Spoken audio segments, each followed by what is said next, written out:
is quite strict in what it does there. So please, if you're going to take up a position overseas, it doesn't mean you have to speak to us if you go for a trip or an extended trip for 3 months or something like that. But if you're actually looking at taking up a posting overseas and living there for a time, then you need to speak to us before you do that. Next one deals with accumulation and pension, what have you. This deals with the paying of benefits of people who have reached, or fund members who have reached their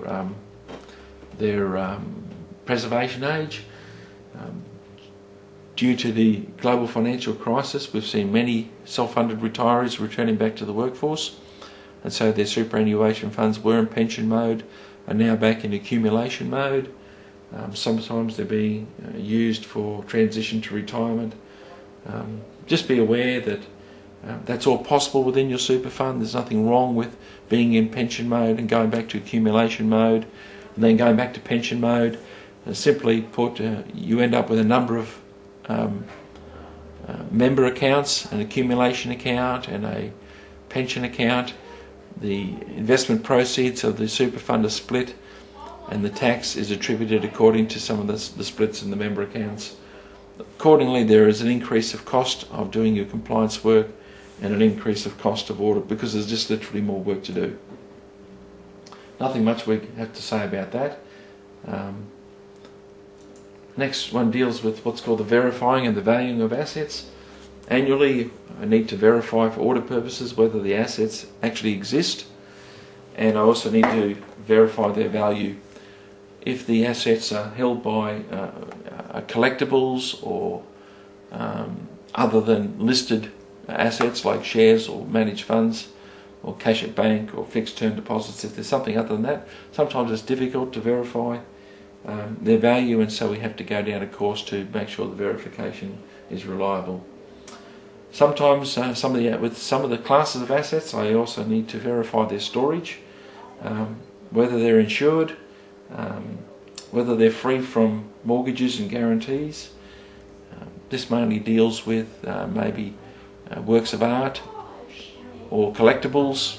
Can you please just be aware that if you start going down the track of investing in bottles of wine or collectibles, then we need to just look at insurance and storage and security, how the assets are being protected and maintained.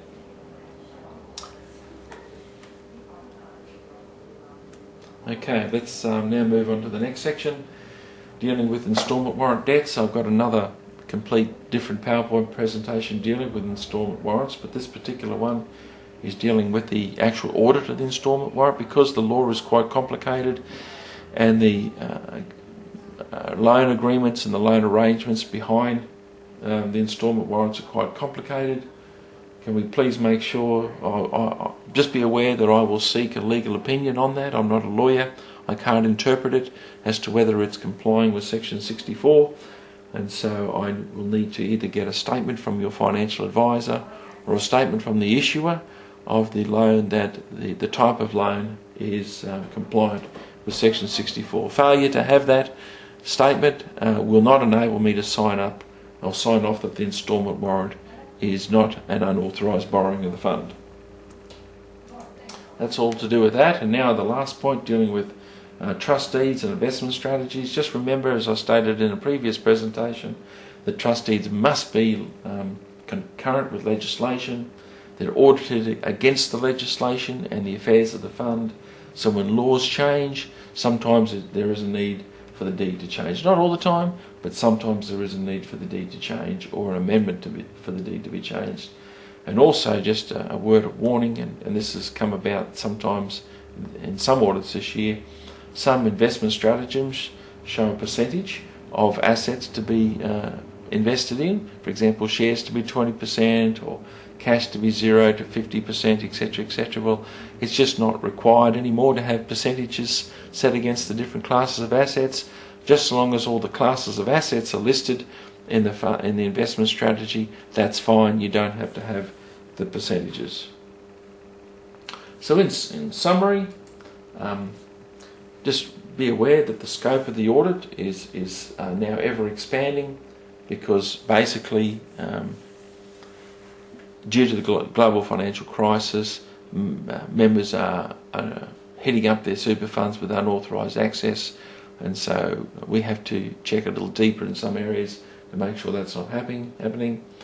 There is a need for minutes, and third-party verifications is also on the increase now to make sure that the assets are verified and they exist and that they're free and unencumbered. Before you do anything that you consider could be outside the norm, please talk to Scott, Heather or myself. And if I have a need to do a contravention report on you, it's not the end of the world. It just means that I have to report that you have not complied with something, you've contravened it. There are various areas of grey to black in contraventions, and the tax department is usually considerate that where you've made an honest mistake or something's happened, they allow you the time to fix it, to pay the money back to the fund or to correct it, and everything will be fine after that. That's the end of this section, and I hope you've enjoyed it and take some notes as to the future, what you can do to avoid any issues with some of your audit compliance. Thank you.